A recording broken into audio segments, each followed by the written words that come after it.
second thing that says is the king, he stepped up and he began to look into the furnace. And he asked him, well, how many people did we throw into the furnace? He told him, well, king, we put 3. So didn't we tie him up? He said, yeah, but what I see are 4 and they're loosed.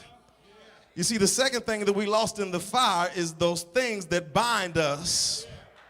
Oh, there's some things that are going on in our life right now that have us tied up that we believe has power over us. But the last time that I checked my scripture, it says, what is man that thou art mindful of him? And that thou visitest him, right? And that you placed him a little bit lower than the angels, but above all things that are on the earth. So if God put it above all things over the earth, then why are we allowing earthly things to bind us and keep us from doing what God has called us to do? See, some of us are tied up with alcohol and some of us are tied up with drugs, and we believe that those things truly have the power over us, but God delivered you a long time ago. The problem is we don't believe in our mind and we don't trust and have enough faith in God to believe that we can put it down. You see, some of us feel like we're tied up when the truth is that we're just holding on tight. Oh, some of our drugs is men and women that don't mean us any good, and they won't come to church, so we stay home with them, and they want to tell us that we are nothing and that we're not going to be anything and we're not going to accomplish anything, and we start believing that mentality. But I came by to tell you today that God told me that I was the head and not the foot.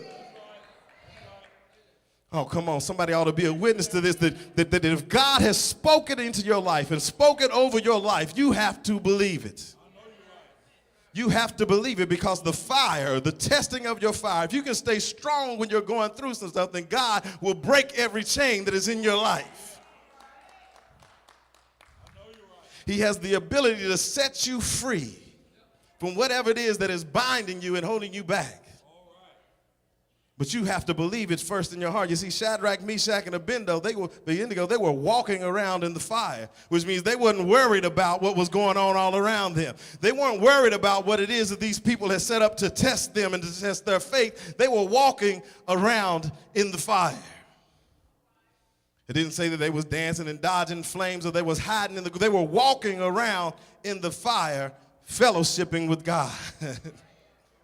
Oh, come on. When you learn to walk around in your fire and fellowship with God.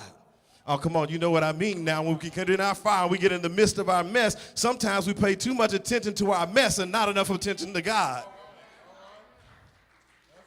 We get concerned about where that next dollar's going to come from to pay that bill, or whether or not that ugly man's coming home, or whether or not we're going to be able to get in our car and that little 2 cents worth of gas that's left in the gas tank is going to get us to work or not, instead of just saying, Lord, I know that you are able, and I know that you will.